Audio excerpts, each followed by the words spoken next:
త్వరగా Shri Lakshmi agro forms మరియు ప్రాజెక్టులో ఇన్వెస్ట్ చేయండి. రేపటి కోటీశ్వర్లు అవ్వండి. సంప్రదించవలసిన నెంబర్స్. గత కొద్దిసేపటి క్రితమే తెలంగాణ రాష్ట్ర మహిళా కమిషన్ ముందు కేటీఆర్ హాజరయ్యారు.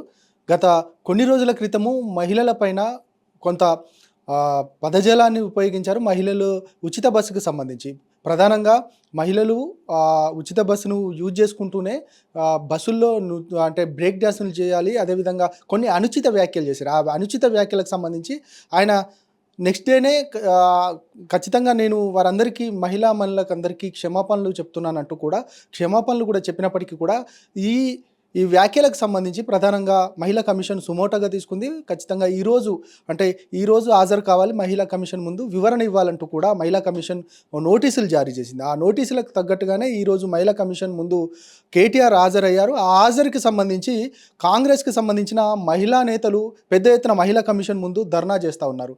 ఇక క్షమాపణలే కాదు, ఖచ్చితంగా చట్టపరమైన చర్యలు తీసుకోవాలంటూ కూడా కేటీఆర్ పైన చర్యలు తీసుకోవాలంటూ కూడా వారు డిమాండ్ చేస్తూ ఉన్నారు. ఆ డిమాండ్కి సంబంధించిన విజువల్స్ మనం చూస్తూ ఉన్నాం. అదేవిధంగా కేటీఆర్తో పాటు బీఆర్ఎస్కి సంబంధించిన మహిళా నేతలు కూడా హాజరవుతున్నారు.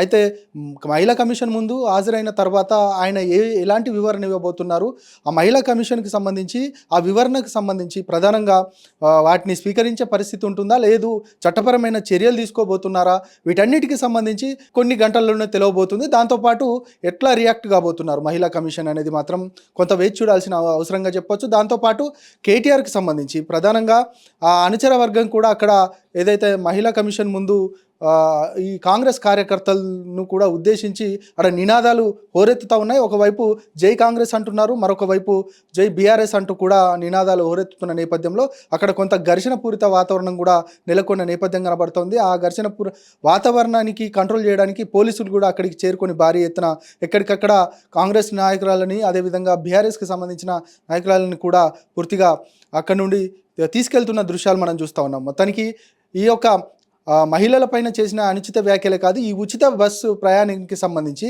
ఖచ్చితంగా మహిళా లోకానికి క్షమాపణలు చెప్పడమే కాదు, ఖచ్చితంగా చర్యలు తీసుకోవాలనేది కూడా కాంగ్రెస్ పార్టీ చెప్తా ఉంటే, ఇక బీఆర్ఎస్కి సంబంధించి గతంలోనే మేము క్షమాపణలు చెప్పాము, మరొక మారు అదేవిధంగా రాష్ట్రంలో జరుగుతున్న అన్యాయాలు, అదేవిధంగా అత్యాచారాల గురించి కూడా మహిళా కమిషన్ సీరియస్గా తీసుకోవాలి, దానికి సంబంధించిన డీటెయిల్స్ కూడా మేము మహిళా కమిషన్కి అందజేయబోతున్నామంటూ కూడా కేటీఆర్ చెప్పిన సందర్భం. మొత్తానికైతే ఏ విధంగా ముందుకెళ్ళబోతుంది మరికొన్ని గంటలలో తెలిసే పరిస్థితి మాత్రం ఉండబోతుంది.